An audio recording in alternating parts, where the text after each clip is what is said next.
What is up guys, Tim Murray here. Today we're going to be looking at the mysterious Darkglass Element pedal and what it has to offer. There'll be sound demos for both guitar and bass, and discussion in this video with chapters for specific parts, so stay tuned.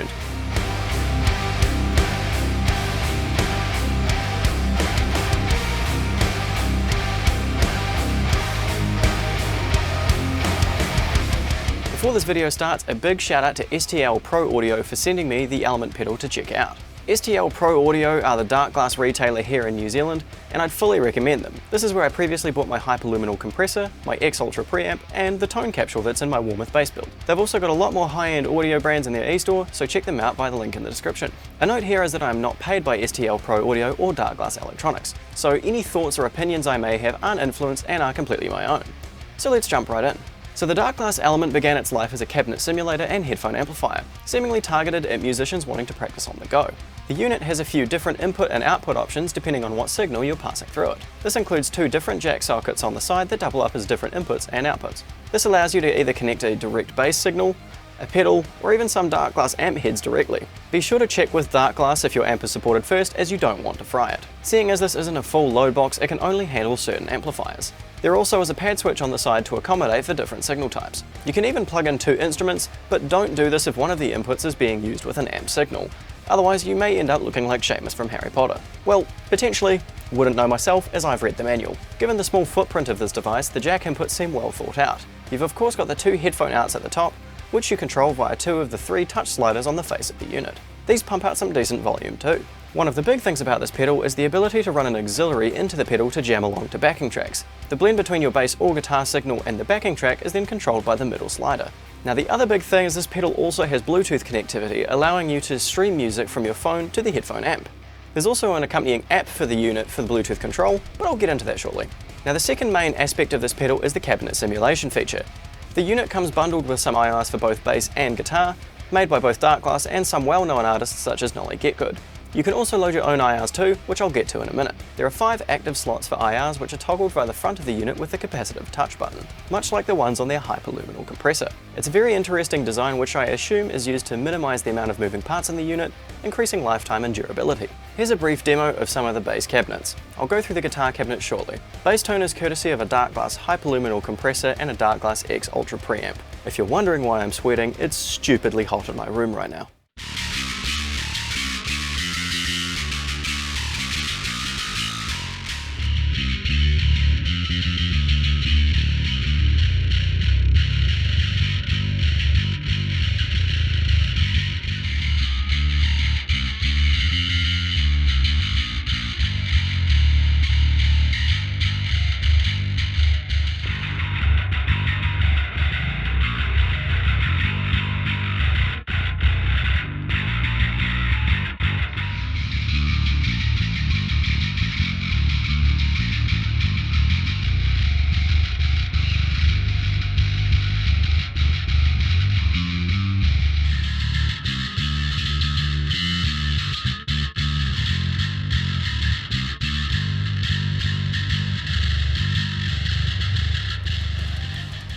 So as you can probably hear, there's a lot of sonic possibilities with the stock IRs straight out of the box. I was able to record the Cabsim on the tone by running an XLR cable from the side of the Element straight to my Clarett interface. You can also grab an instrument out via one of the jack connections, which allows you to record the DI signal without the Cabsim at the same time. I do wish it were possible to switch the Cabsim on for the jack out, however, as this would make it easier to run in a pedal board scenario. In its current format, it's a bit hard to run this back into my HX Stomp via the FX return, which would be nice to do for post-processing. It's doable, the cable just takes up valuable space. You may also note that some other pedals in Darkglass's lineup also have this balanced out and Cabsim functionality, such as the X Ultra that I'm using. The main difference is that the Element has multiple slots for cabinet simulations, whereas you only have one slot for the X Ultra, which you have to connect to a PC to even change. Element is definitely more convenient here. That being said, you're going to get a lot more value out of this if you only have one of the small Darkglass preamps that is missing the Cabsim feature. Now some of you may be thinking, cool, it's a headphone amp and a Cabsim loader, is that it?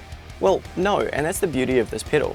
Seems like Darkglass have future plans for this pedal, as they've already added an update that added a post EQ and power amp simulation, and also allowed for the pedal to be used as a USB-C audio interface. It sounds like they've got another update in the works too, so it'd be interesting to see what comes with this. I'd be happy to do a video on it when it crops up. Now the audio interface aspect is a neat addition which makes it seriously useful for a few users. But because I'm into gear and audio engineering, I don't necessarily have the need for audio interface features personally.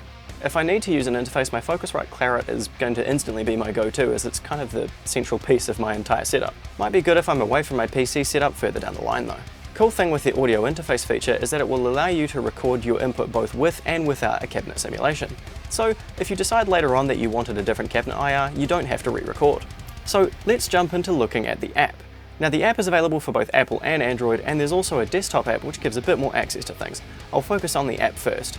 I'm controlling my phone with my computer, however. Now I'm a big fan of the design of this app. It's clean and it does as intended. Pairing is super easy. Simply hit the pair button in the app and then hold down the capacitive button on the pedal.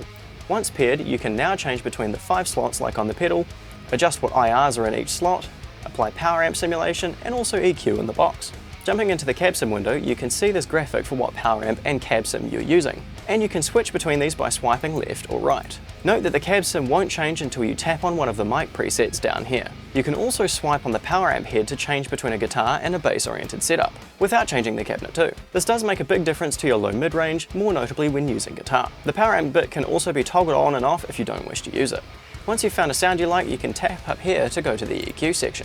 Now there are 2 different EQs to choose from here. There's a standard EQ with even spacing between frequency bands, and then there's the Darkglass EQ mode which pinpoints certain frequencies that will work well with bass. This mode also has a high shelf and a low shelf, so I'd use this with guitar too, assuming I haven't EQ'd on my HX Stomp instead. Once again, this can be toggled on and off. There's also a reset button which zeroes everything out. Note that when changing things in the app, it won't instantly change. For example, if you slowly drag up a frequency band on the EQ, you won't hear any change until you release your finger. Only a small gripe, but hopefully this can be updated in the future. Another thing I'd like to see here would be the inclusion of a parametric EQ or a graphic EQ, allowing us to change the target frequency.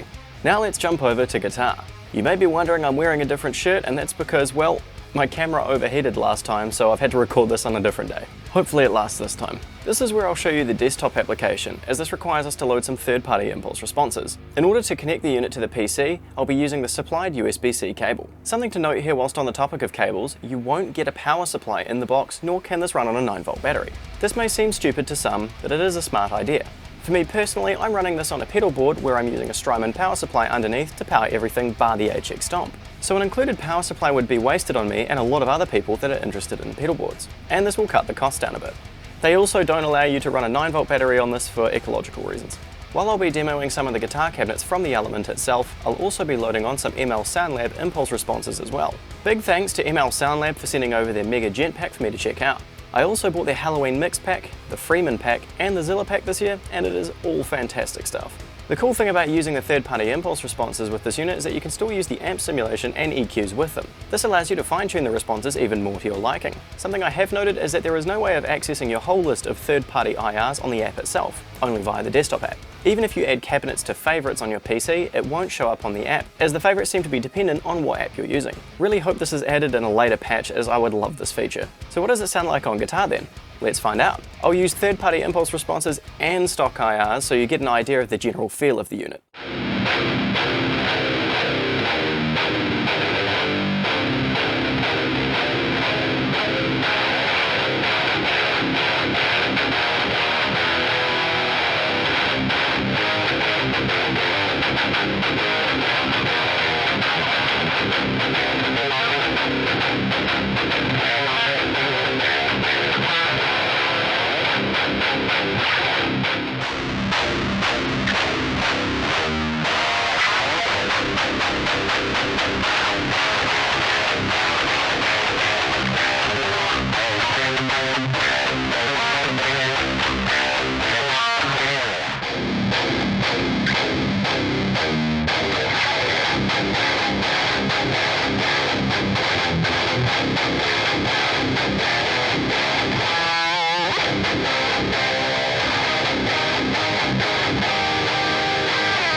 Cool thing with the desktop app is that it allows you to do everything that you could in the phone app, plus some device config things, including updating the firmware.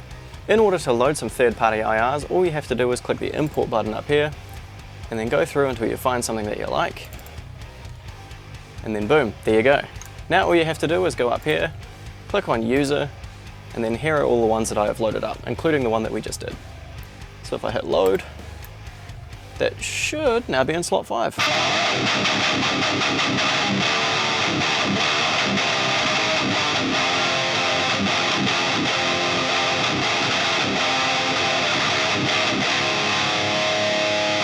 And then we've got the Freemason.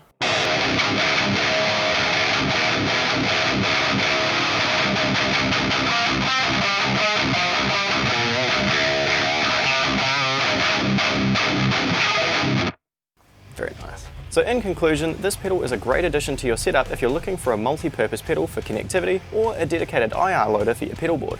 Darkglass are continuing to update and expand its feature set, and hopefully even more cool stuff should pop up in the near future.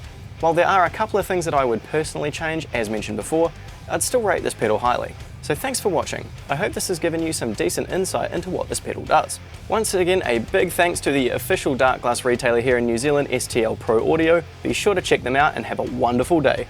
Timmy out.